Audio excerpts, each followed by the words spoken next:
So, last but not least, I have four different resources here, two local and two more in online, national, etc.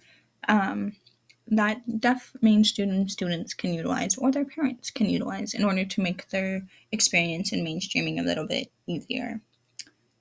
So, starting with ACDHH, they offer first and foremost legal resources. And you might be thinking, how would that apply to a school setting?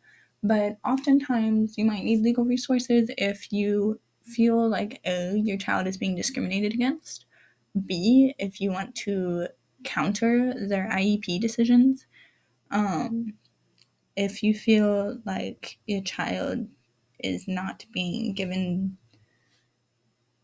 well, if they're being discriminated against, really. Those are just things that you might need those legal resources for in a mainstream scenario.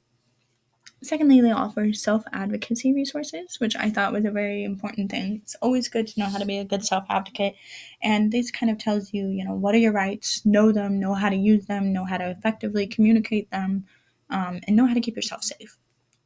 Third, they have education and family and youth services that'll give different information on mainstreaming, deaf schools, uh, technology, maybe social groups in the community, uh, different ways that families can help support their deaf students at home.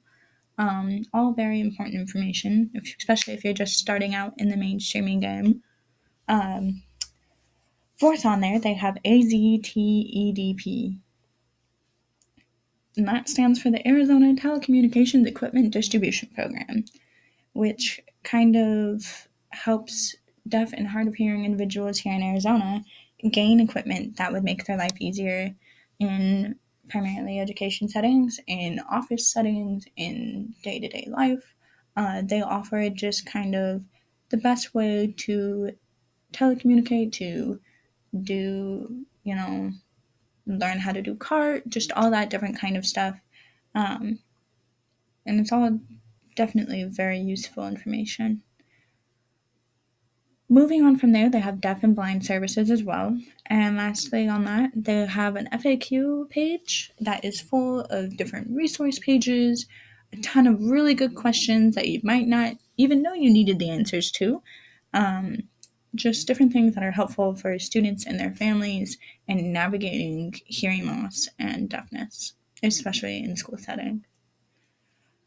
Going down clockwise here to AZTAP, and that is the Arizona Technology Access Program. And they offer a slew of different things involving assistive technology, including assistive technology education. They have an assistive technology lab that you can go to and see demonstrations of different assistive tech and how they work, what they work with, how they work in a room, how they work with group settings, etc.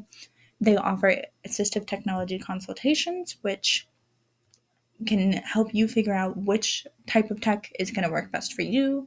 Maybe you need more than one type for different scenarios. Maybe you find out that you really don't like loop systems. It's all very individual. And since there's so many different types of tech, having a consultation process is very helpful. After that consultation process, suppose you find a type of tech that you think you need in your life, you know you want it, you absolutely want to try it in your everyday life, and they have loan libraries that they can loan you that tech to make sure that that's going to fit into your life. You can take it home and try it out in your actual home settings, try it out in your school settings, give it a go, make sure it works congruently with your life. And if it does, they offer funding programs, which offer lower interest rates and different programs to apply for in order to get funding to purchase your own assistive tech to have it be a permanent fixture in your life and a permanent thing that you can use to make your life, everyday life, easier.